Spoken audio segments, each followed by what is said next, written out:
Alright, this video is going to introduce you to angles. First of all, there are types of angles. Now, types of angles are not the same as naming angles, so hopefully you don't get them confused. To draw an angle, we draw a ray with an endpoint. And from that endpoint, draw another ray, and now we've created ourselves an angle. This specific type of angle is a type of acute angle. And acute angles are less than 90 degrees. If we had a protractor and measured it, we would see that this is less than 90. Gotta delete some stuff here, bear with me for a second. Alright. The next type of angle is known as a right angle. Now you might be thinking that's not close to a right angle, it's slightly off. But if I make a little square here in the corner of my angle,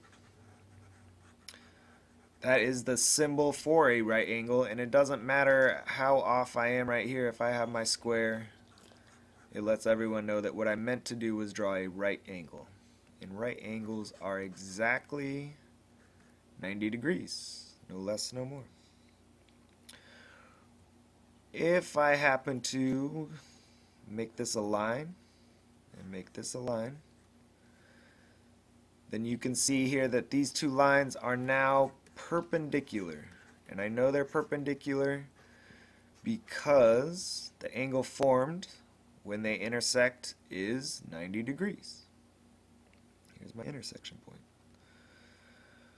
Alright, so that is a right angle, and those are perpendicular lines. Let's draw another angle here. I'm going to go past 90 degrees. There's a ray. And if I make my other ray go this way, then I've created an obtuse angle. Obtuse. And obtuse angles are more than 90 degrees. Alright, those are the different types of angles. Okay. We are now going to talk about how to name an angle. Let's draw ourselves an angle here. I like acute angles, so I'm going to draw an acute angle. Sometimes you will see right here in the vertex of the angle, you will see a letter, a variable. That means that we don't know what the degree measurement of this angle is, but we can try and figure it out. If you have a variable there, then we can name it angle x. And this right here is the symbol for angle, and we read it angle x. And we can also talk about the measurement. That's what the M stands for here, the measurement of angle x. And when I want to know the degrees that this angle is, that's when I'm talking about the measurement of angle x. If I put a protractor here and I measured it, I would get the measurement of angle x. Let me erase some stuff here.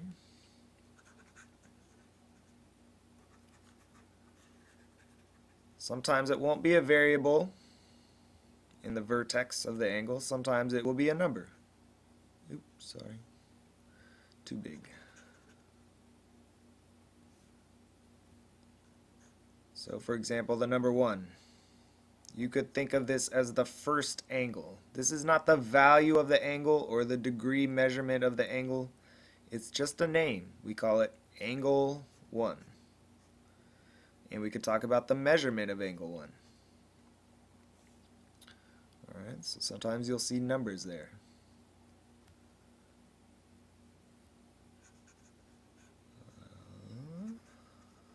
A couple more ways we can name angles here.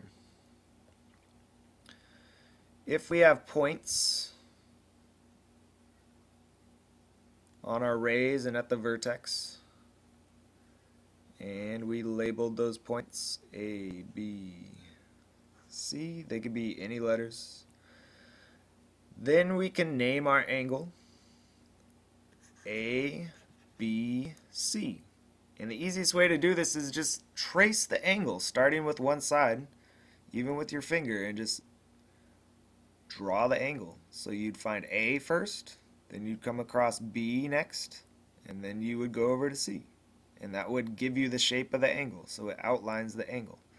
You could even do it backwards. You could start at C and make your way to B, and then over to A and name it CBA. That works too. It's still descriptive of the angle. It says the shape of it. Now notice the similarities here. B is in the middle of these two names, and that's really important. The vertex of the angle, the point that the rays share, the point that they have in common, the vertex, is always the middle letter, always in the name. We could also talk about the measurement of angle ABC, or the measurement of angle CBA, and those two would be equal, wouldn't they? Let's use another vocab word here. Let's talk about it right now. Congruent. Remember, congruent means equal, but it helps us mean equal when we're talking about letters rather than numbers. And so I can say that the measurement of angle ABC is, here's my symbol for congruent, is congruent to the measurement of angle CBA, because they're the same angle. They have to be congruent. They have to be equal. That's congruent. Alright, so again, remember, these are not types of angles. These are the name of the angle, how we identify the angle. This is still a type of acute angle, and we can name it these things. I believe there's one more way that we can name this angle. And then I'm going to draw another picture here. But since the vertex is really descriptive of this angle, if I just look at the vertex, I can see the angle right there. I could also name it angle B, and I could talk about the measurement of angle B. Really quick, let me show you how to be extra careful doing that. Let's get rid of this. Draw ourselves another picture. I'm going to draw something similar to that last one.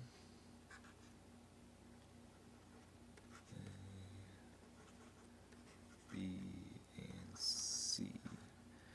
What happens if I have another ray shoot off here? And let's give it a letter too. A point on the ray, D. This would be ray BD, starting with the endpoint going out towards the line. Now if I call this angle B, I'm no longer just referring to this much. Angle B is now the vertex of this entire angle right here. And I just got a text, awesome.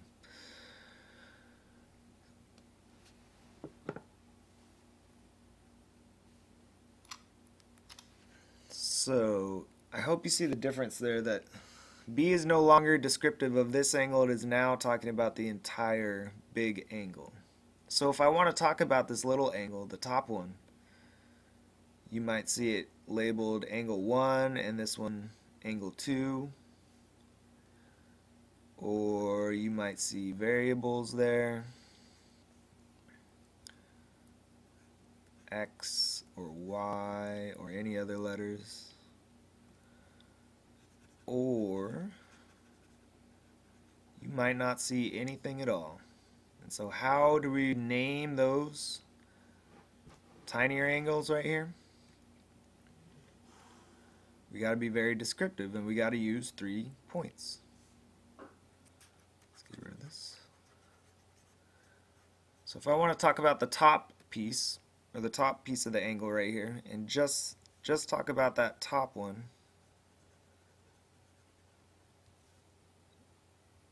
I would have to say A, B, C. I would trace it. A, B, C. That's this angle right here. I just outlined it. And I could talk about the measurement of angle ABC, just the top part. If I want just the bottom part, I would have to say CBD. And I could talk about the measurement of angle CBD.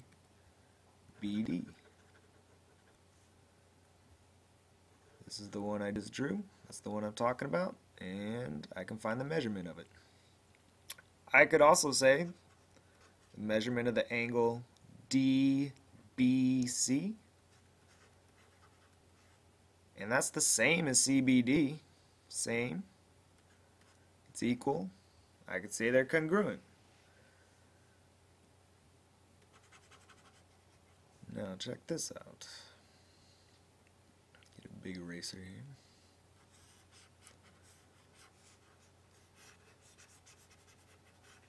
Let's talk about another vocab word here. Bisector. Let's talk about an angle bisector specifically. Angle bisector. If I say that BC bisects ABD, then I'm talking about the top angle and the bottom angle being congruent, because this bisects or cuts the bigger angle in half and it creates two equal angles.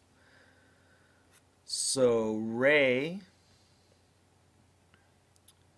BC, that middle ray right here, bisects angle ABD, the big one. And it creates two congruent angles. Angle ABC is congruent or equal to angle CBD. Angle ABC, the top one, is the same as CBD, the bottom one, because I have an angle bisector there. And one last vocab word. Let's bomb this. Let's talk about a linear pair. Linear pair, line pair. So two lines is what it's talking about here. Two lines that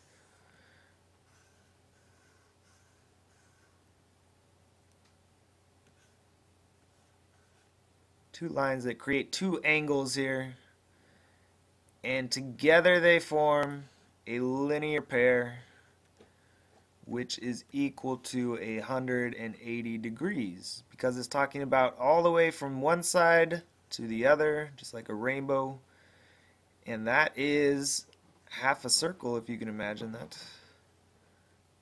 Half a circle is 180 degrees, and we will see very shortly when we get to circles that a circle would be double that, so a circle would be 360 degrees. A linear pair is half a circle. A linear pair is 180 degrees. I could label my angles X and Y. X and Y are linear pairs. I could label them 1 and 2. And then I would say that angles 1 and 2 are a linear pair. And if I didn't know the values of each of those, I at least know that they in total add up to 180 degrees.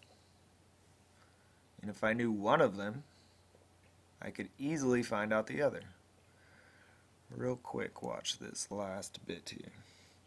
Let's say that this acute angle here is 50 degrees. Well, if I know that 50 degrees plus whatever angle 2 is equals 180 degrees, we could just use some simple algebra here. Subtract 50 from both sides. This would go away, right? Adding opposites. So I know that angle 2 is 180 minus 50, or 180 or 50 less than 180. So